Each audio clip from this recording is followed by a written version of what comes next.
السلام علیکم ورحمۃ اللہ وبرکاتہ۔ محترم ناظرین کرام، پروگرام آن لائن سوال جواب کے سیشن میں ہم مفتی عبدالواحد قریشی صاحب کے ساتھ موجود ہیں۔ آج بھی کچھ سوالات لے کر حضرت کی خدمت میں حاضر ہوئے ہیں۔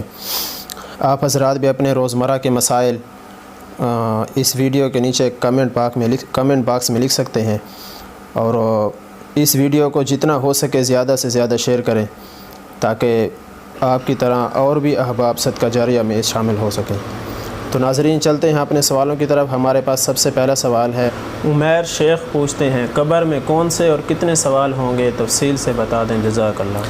حضرت شیخ صاحب، آپ کو جواب بھی چاہیے اور تفصیل سے چاہیے، سبحان اللہ۔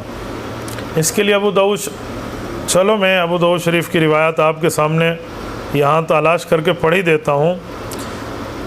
قبر میں کتنے سوال ہیں، کیسے ہیں، رسول اللہ صلی اللہ علیہ وآلہ وسلم نے اس بارے میں کیا سے کیا ارشاد فرمایا ہے، تو یہ پوری ترتیب موجود ہے، حدیث پاک کے اندر آتا ہے۔ میں آپ کی خدمت سنن نبی داؤد ہے، اور اس میں حضرت براء بن عازب رضی اللہ تعالیٰ عنہ کی حدیث پاک موجود ہے۔ یہ دو حدیثیں ہیں، 4753 نمبر کی بھی ہے اور اس سے آگے 54 نمبر کی بھی ہے۔ یہ ابو داؤد شریف کی جلد نمبر 4 ہے جو بیروت سے چھپی ہے۔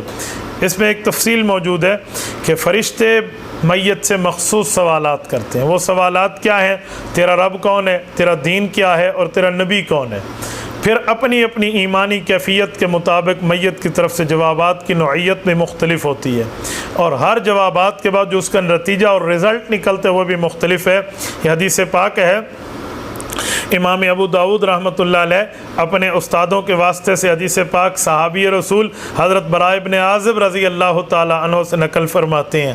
قال، حضرت براء بن عازب فرماتے ہیں، خرجنا مع رسول اللہ صلی اللہ علیہ وسلم فی جنازۃ رجل، ہم ایک شخص کے جنازے میں رسول اللہ کے ہمراہ تھے، من الانصار، وہ انصاری صحابی تھا، فانتہینا الی القبر لما یلحد، جب قبر وہ لحد کھودی جا رہی تھی ہم وہاں موجود تھے، ہم وہاں بیٹھ گئے۔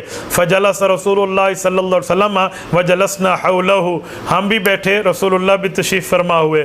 کأنما علی رؤوسنا الطیر، ہمارے سروں پہ گویا پرندے بیٹھے ہوں، ہم اس طرح ادب میں رسول اللہ کے احترام میں بیٹھے۔ وفی یدہ عود، رسول اللہ صلی اللہ علیہ وسلم کے ہاتھ مبارک میں ایک چھوٹی سی چھڑی تھی، ینکت بہ الارض، حضور پاک علیہ السلام زمین پر وہ مار رہے تھے۔ فرفع راسہ، اسی اثناء میں اللہ کے رسول صلی اللہ علیہ وسلم نے سر مبارک اٹھایا، فقال، اور ہمیں ارشاد فرمایا، استعیذوا باللہ من عذاب القبر، اے لوگو اللہ سے پناہ مانگو اس عذاب قبر سے، مرتین او قال ثلاثہ، 2 یا 3 مرتبہ اللہ کے رسول صلی اللہ علیہ وسلم نے ارشاد فرمایا۔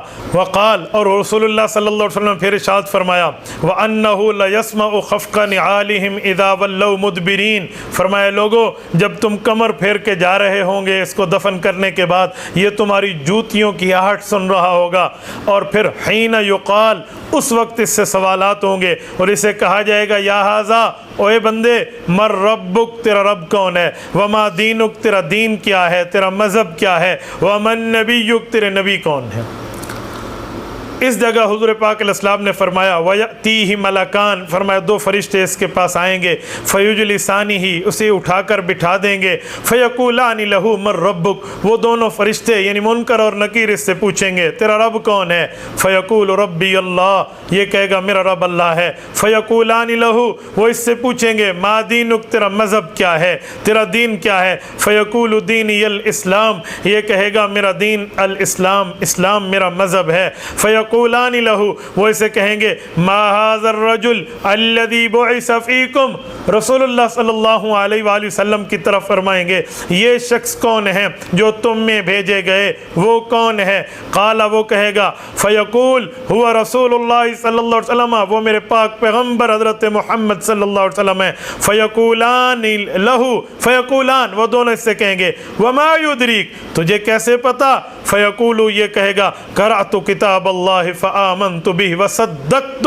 کیونکہ میں نے قرآن کریم پڑھا تھا، میں نے قرآن کریم کی تصدیق کی تھی، فذلک قول اللہ عز وجل، یہی اللہ رب العزت کا فرمان ہے۔ یہ رسول اللہ صلی اللہ علیہ وسلم حدیث میں ایک آیت کریمہ سے استدلال فرما رہے ہیں، سورۃ ابراہیم کی آیت نمبر 27 سے، یثبت اللہ الذین آمنوا بالقول الثابت فی الحیات الدنیا وفی الآخرہ، فرمایا میرے اللہ فرماتے ہیں میں مسلمان کو دنیا اور آخرت میں کلمے پر مضبوط رکھتا ہوں۔ فرمایا یہ مضبوط رکھنا قبر کے سوالات کے جواب دینے کی طرف اشارہ ہے۔ پھر اللہ کے رسول نے فرمایا فَيُنَادِي مُنَادٍ مِّنَ السَّمَاءِ، آسمان والا آواز دے گا، ان صدق عبدی، آسمان سے آوازیں آئیں گی میرے بندے نے سچ بولا، فَافْرِشُوا لَهُ مِنَ الْجَنَّةِ، جنت کا لباس دے دو، وَافْتَحُوا لَهُ بَابًا إِلَى الْجَنَّةِ، جنت کی کھڑکی دے دو، اور اس کے بعد وَأَلْبِسُوا مِنَ الْجَنَّةِ، جنت کا لباس دے دو۔ قال، حضور نے فرمایا فَيَأْتِيهِ مِن رُوحِهَا وَطِيبِهَا، جنت کی خوشبوئیں آئیں گی، جنت کی اچھائی اس تک پہنچے گی۔ قال وَيُفْتَوْ لَهُ فِيهَا مُدَّ بَصْرِ، اور اس بندے کے لیے تا حد نگاہ قبر کو بڑھا کر دیا جائے گا۔ قال، رسول اللہ پھر فرمانے لگے وَإِنَّ الْكَافِرَ، جو بندہ دین اسلام کا منکر ہوگا، فَذَكَرَ مَوْتَهُ، اس کی موت کو حضور نے ذکر فرمایا، اور پھر فرمایا وَتُعَادُ رُوحُهُ فِي جَسَدِهِ، اس بندے کی موت کے بعد قبر میں اس کی روح کو جسم کے ساتھ ملایا جائے گا، یعنی تعلق قائم فرمایا جائے گا۔ وَيَأْتِيهِ مَلَكَانِ، اس کے پاس دو فرشتے آئیں گے، فَيُجْلِسَانِهِ، اسے اٹھا کر بٹھا دیں گے، فَيَقُولَانِ لَهُ مَن رَبُّكَ، اور اس سے پوچھیں گے تیرا رب کون ہے، فَيَقُولُ ہا ہا ہا، یہ بندہ کہے گا ہائے ہائے لا ادری، مجھے کچھ نہیں پتا۔ فَيَقُولَانِ لَهُ مَا دِينُكَ، اس سے پوچھیں گے تیرا مذہب اور دین کیا ہے، فَيَقُولُ، یہ کہے گا ہا ہا لا ادری، ہائے ہائے مجھے کچھ نہیں پتا۔ فَيَقُولَانِ مَا هَذَا الرَّجُلُ الَّذِي بُعِثَ فِيكُمْ، رسول اللہ صلی اللہ علیہ وسلم کے لیے سے سوال ہوگا کہ وہ کہے گا ہا ہا لا ادری، ہائے میری بربادی، مجھے کچھ نہیں پتا۔ فَيُنَادِي مُنَادٍ مِّنَ السَّمَاءِ، آسمان سے آواز دینے والا آواز دے گا ان کذبا، جھوٹا ہے، فَافْرِشُوا مِنَ النَّارِ، جہنم کا لباس دے دو، وَأَلْبِسُوا مِنَ النَّارِ، جہنم کا لباس دے دو، اور وَأَفْرِشُوا مِنَ النَّارِ، جہنم کا بچھونا دے دو، وَافْتَحُوا لَهُ بَابًا إِلَى النَّارِ، اسے جہنم کی کھڑکی اس کی قبر میں کھول دو۔ قال، حضور فرمانے لگے فَيَأْتِيهِ مِنْ حَرِّهَا وَسُمُومِهَا، جہنم کی گرمی، جہنم کی گندی اسمیل اس کی طرف آئے گی، وَيُضَيَّقُ عَلَيْهِ قَبْرُهُ، اور اس کی قبر اس پر تنگ کی جائے گی، حَتَّى تَخْتَلِفَ فِيهِ أَضْلَاعُهُ، اس کی پسلیاں ایک دوسرے میں ملنا شروع ہو جائیں گی۔ آگے اللہ کے رسول فرمان لگے قال ثُمَّ يُقَيَّزُ لَهُ أَعْمَى أَبْكَمُ، اور اس پر ایک فرشتہ مسلط کیا جائے گا، گویا وہ دیکھنے سے اندھا اور اس کی چیخ اور پکار سننے سے بہرا ہوگا، مَعَهُ مِزْرَبَةٌ، اس کے پاس ایک گرز ہوگا، من حدید، لوہے کا ہوگا، لَوْ ضُرِبَ بِهَا جَبَلٌ لَصَارَ تُرَابًا، اگر وہ پہاڑ پہ وہ ایک گرز مار دے، وہ پہاڑ بھی ریت ہو کر اڑنا شروع ہو جائے۔ قال، حضور فرمان لگے فَيَضْرِبُهُ بِهَا ضَرْبَةً، وہ اسے جب ایک چوٹ مارے گا، يَسْمَعُ مَا بَيْنَ الْمَشْرِقِ وَالْمَغْرِبِ، یہ ہوگا تو قبر میں لیکن اتنا زور سے چیخے گا کہ کیا مشرق کی دوریاں، کیا مغرب کی بلندیاں، وہاں تک اس کی چیخ پہنچے گی۔ إِلَّا الثَّقَلَيْنِ، فرمایا سب سنیں گے لیکن انسان اور جن نہیں سنیں گے۔ فَيُصِيرُ تُرَابًا، یہ پھر مٹی میں مل جائے گا۔ ثُمَّ تُعَادُ فِيهِ الرُّوحُ، پھر اس پر روح پھونکی جائے گی، پھر یہی معاملہ ہوگا۔ میرے دوستو، یہ حدیث پاک اس میں موجود ہے، رسول اللہ صلی اللہ علیہ وسلم کی زبان اقدس سے ہے، براء بن عازب رضی اللہ تعالیٰ عنہ کے واسطے سے ہے، اور حضرت براء بن عازب رضی اللہ تعالیٰ عنہ یہ پوری ترتیب رسول اللہ صلی اللہ علیہ وسلم کو نقل فرما رہے ہیں، جنت کا منظر بھی دے رہے ہیں، جہنم کا منظر بھی دے رہے ہیں، اور ارشاد فرماتے ہوئے جنت کا معاملہ بتایا، جہنم کی بتایا، مسلمان کا جواب بھی بتائے اور غیر مسلم کے جواب بھی بتائے۔ اللہ ہمارے اوپر قبر کے ماحول کو صحیح فرمائے، اللہ ہمیں جنت کا لباس، جنت کا بچھونا، جنت کی کھڑکی ہمارے قبروں میں عطا فرمائے۔ رب العزت اس گرز سے، اس ابکم اور اعمى جو ہماری چیخ سننے سے بہرا اور اندھا ہو انسانیت کی، اس سے اللہ ہمیں محفوظ فرمائے۔ اللہ ہماری قبروں کو اور اس سے پہلے تمام مسلمانوں کو اور اس کے بعد تمام مومنین مومنات کی قبروں کو اللہ جنت کا باغ بنائے۔ اسلام زادہ کا سوال ہے، کیا اللہ تعالیٰ کو خواب میں دیکھا جا سکتا ہے؟ اسلام زادہ بیٹا، اللہ تعالیٰ کو خواب میں دیکھنا ممکن ہے، لیکن اللہ کو آپ جس شکل میں دیکھیں گے وہ شکل اللہ کی شکل نہیں ہے. کیوں؟ لیس کمثلہ شیء. قرآن کے بلکہ اس پر بھی میں آپ کے سامنے یہ علماء کا فیصلہ سرچ کیے دیتا ہوں. یہ بھی اس پر مستقل طور پہ ہمارے حضرات کا موجود ہے کہ شرعی طور پر کوئی کہے میں نے اللہ کو دیکھا ہے یا اللہ رب العزت کو دیکھنے کے بارے میں وہ کچھ بات نقل کرے تو اس بارے میں بات ہے کیا ایسے دیکھا جا سکتا ہے یا نہیں. تو یہ بات یاد رکھیں کہ اللہ کو خواب میں دیکھنا ممکن ہے. یہ جو قرآن کریم میں نے کہ لیس کمثلہ شیء، اللہ کی طرح کوئی چیز نہیں ہے. لہٰذا جو صورت آپ اللہ کی دیکھیں گے ضروری نہیں ہے وہ اللہ کے مشابہ ہے. وہ کیسے ہے وہ میرا اللہ جانتا ہے. یہ شیخ الاسلام ابن تیمیہ سمیت بڑے بڑے بزرگوں کا یہی منقول ہے. باقی خواب میں اللہ کو دیکھنا تو رسول اللہ صلی اللہ علیہ وسلم ثابت ہے. یہ سنن ترمذی جلد نمبر 2 3234 نمبر کی حدیث ہے اور مسند احمد کی 3484 نمبر کی حدیث ہے. حضرت عبداللہ ابن عباس رضی اللہ عنہما سے منقول ہے ان نبی صلی اللہ علیہ وسلم قال اتانی ربی فی احسن صورہ، میں نے اپنے اللہ کو ایک اچھی خوبصورت شکل میں خواب کے اندر زیارت کی ہے. فقال یا محمد، مجھے اللہ نے پکارا صلی اللہ علیہ وسلم. قلت لبیک ربی وسعدیک، میں نے کہا میرے مولا میں حاضر ہوں. یہ پورا اللہ کے رسول صلی اللہ علیہ وسلم اپنی خواب کو بیان فرما رہے. تو یہ تو دیکھا جا سکتا ہے. اس بارے میں کتب کے اندر تو یہاں بھی آتا ہے کہ حضرت امام اعظم ابو حنیفہ نعمان بن ثابت رحمہ اللہ نے بھی کئی بار خواب میں اپنے اللہ کی زیارت کی ہے. امام جعفر صادق رحمۃ اللہ علیہ سے اللہ کو خواب میں دیکھنے کی تعبیر پوچھی گئی تو فرمان لگے کئی وجہوں سے ہو سکتا ہے. اگر اللہ تم سے خواب میں کلام کرو، تم اللہ کی بات سن رہے ہو تو اس کا معنی اللہ تمہیں معافی بھی دیں گے، بخشش بھی دیں گے اور بغیر مصیبت کے امن دیں گے. اللہ نور اور ہدایت عطا فرمائیں گے. اللہ ظالموں پر فتح دیں گے، آخرت کے بلا سے امن دیں گے، ملک میں عادل حکمران دیں گے، عزت اور شرف اور دنیا اور آخرت میں بلند مقام دیں گے. فرمایا یہ وجوہات نظر رحمت کی طرف اشارہ ہیں اور خدا نخواستہ اگر اللہ کو کسی قہر میں اور غصے میں دیکھے تو اس کا مطلب ہے کہ اللہ اس پر ناراض ہیں. فرمایا بعض دفعہ اللہ کی آواز سننا خوف سے امن. یہ پوری تفصیل حضرت امام جعفر صادق رحمہ اللہ سے منقول ہے. تو یہ تو ثابت ہے اللہ کو دیکھا بھی جا سکتا ہے خواب میں، لیکن جس صورت میں آپ نے دیکھا ہے ضروری نہیں ہے کہ وہ صورت اللہ کی ہے. اللہ رب العزت لیس کمثلہ شیء، اللہ کسی چیز کی طرح نہیں ہے، کسی کے مشابہ نہیں ہے. اللہ جسم سے پاک ہے، اللہ حد سے پاک ہے، اللہ ہر جگہ ہے، ہر مومن کے پاس ہے، ہر شارک کے زیادہ قریب ہے، لیکن جسم سے جسد سے اللہ پاک ہے. ان معاملات کی کیفیت سے اللہ پاک ہے. لیکن خواب میں کوئی دیکھے تو دیکھنا یہ ممکن ہے، دیکھا جا سکتا ہے. ابو موسیٰ پوچھتے ہیں نماز کے بعد اللہ اکبر کہنا صحیح ہے یا بدعت؟ ابو موسیٰ بیٹا یہ بات ذہن میں رکھے کہ نماز کے بعد رسول اللہ صلی اللہ علیہ وسلم سے تکبیر کہنا بھی منقول ہے، اللہ اکبر استغفر اللہ کہنا بھی منقول ہے.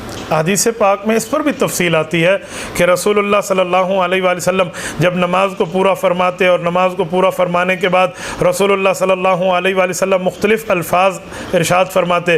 کبھی اللہ اکبر فرماتے، کبھی استغفر اللہ فرماتے، کبھی استغفر اللہ 3 مرتبہ ارشاد فرماتے. اور رسول اللہ صلی اللہ علیہ وآلہ وسلم کی ان الفاظ سے صحابہ کرام رضی اللہ عنہ اجمعین کہتے ہیں کہ ہم حضور پاک صلی اللہ علیہ وآلہ وسلم کا نماز کو ختم کرنے کو سمجھ جاتے تھے کہ ہمارے حضور پاک علیہ السلام. یہ حضرت انس سے منقول ہے، یہ صحیح مسلم میں بھی ہے کہ فرمایا رسول اللہ صلی اللہ علیہ وسلم استغفر اللہ ارشاد فرماتے. طبرانی میں اللہ اکبر نماز کے بعد ارشاد فرماتے. یہ مختلف ذکر ہوتے تھے جو رسول اللہ صلی اللہ علیہ وسلم یوں فرمایا کرتے تھے.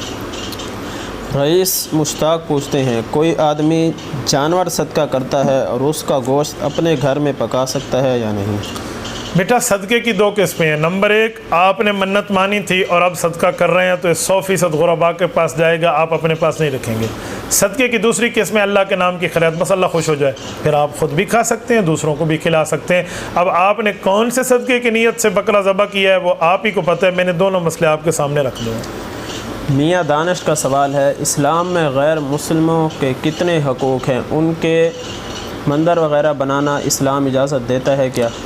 میاں صاحب آپ نے بہت اچھا سوال فرمایا ہے. اسلام غیر مسلموں کو بہت زیادہ حقوق دیتا ہے. اسلامی ریاست، اسلامک اسٹیٹ، مسلمانوں میں جو اسلامک اسٹیٹ ہوتی ہے اہل اسلام کی، یہ اس میں غیر مسلم جو بطور ذمہ رہتے ہیں ان کے بہت زیادہ حقوق ہیں. اور وہ حقوق تو اتنے ہیں کہ اس کی تفصیل دینا بھی بعض اوقات بہت بڑی تفصیل کی بات ہوتی ہے.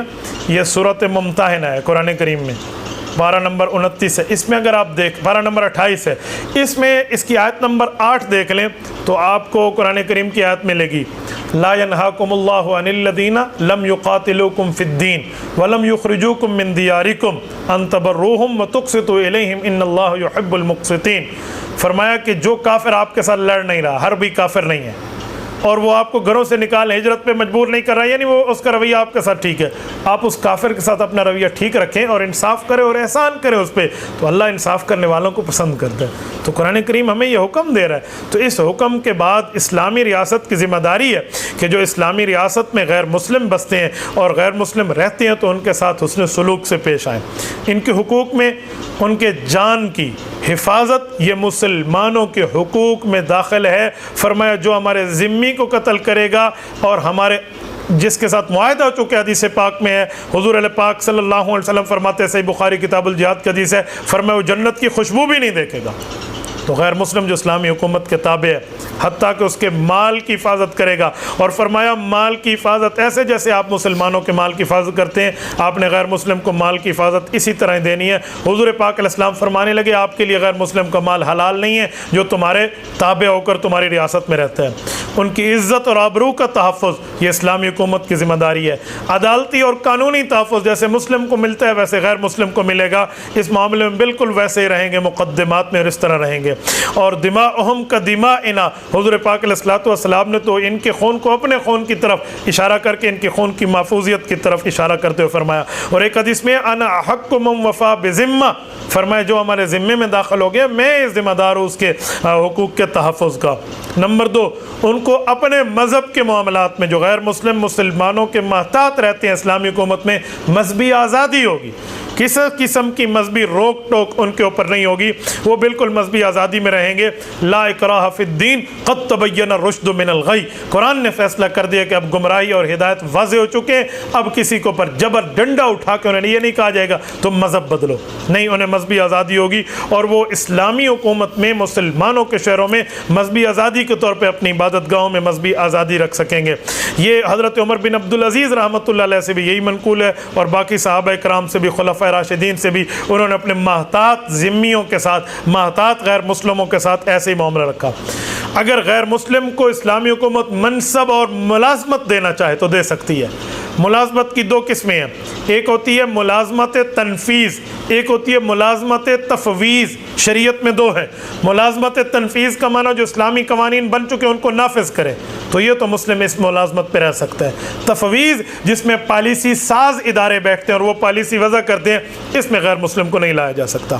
اسلامی خزانہ جیسے مسلمان پہ خرچ ہوگا ویسے ذمی پہ خرچ ہوگا. یہ شرط ہے مسلمانوں کو بھی وہاں سے امداد ملے گی اور غیر مسلموں کو بھی ملے گی. غیر مسلم اگر مستحق ہے اس امداد کا تو اسلامی حکمران اور بیت المال سے ان کو دینے کا پابند ہوگا، اور ان کے ساتھ جو معاہدہ کیا جائے گا ان تمام معاہدوں میں وہ ہمارے ساتھ شریک ہوں گے. ان کے حقوق ویسے ہوں گے جیسے ہیں.